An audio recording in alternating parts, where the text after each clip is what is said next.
Claims of harassment and retaliation are being made tonight after a Tolleson Union High School resource officer was removed from his job. 12 News journalist Jade Cunningham has more on the accusations and how the school district is responding. I'm not going to be quiet.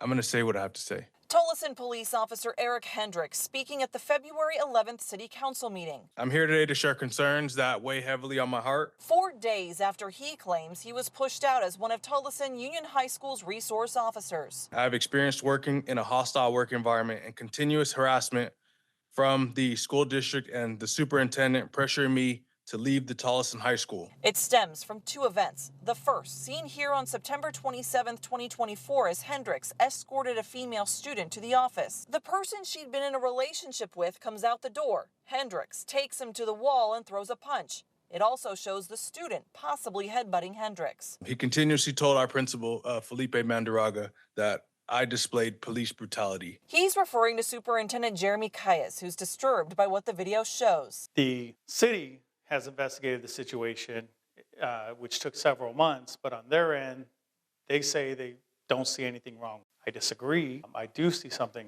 wrong with the actions.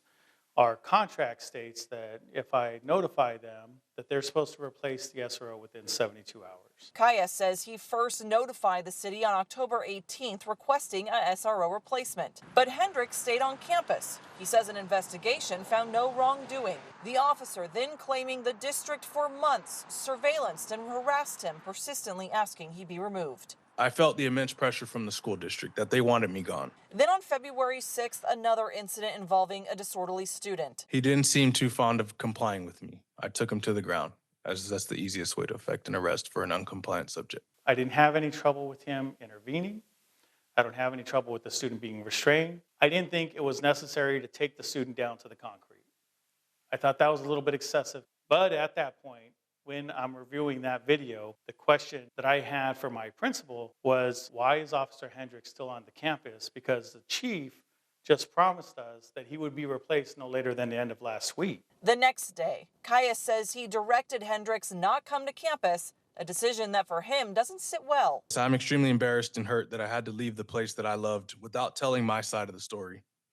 I was not given a proper due process and I was wrongfully removed from the high school. Caius, though, says he has every right to remove the officer and denies all claims Hendricks was pushed out. They're trying to make this personal. They are naming board members, my cabinet members, me personally. They're shifting it to everything else. And all I've asked from the beginning is like, look, that's your officer. You're okay with his actions. That's great. You can keep employing him. That's completely up to you. But this is our district. This is our campus. We're not okay with those actions. Send us another SRO or just tell us you don't have one available. Jay Cunningham, 12 News.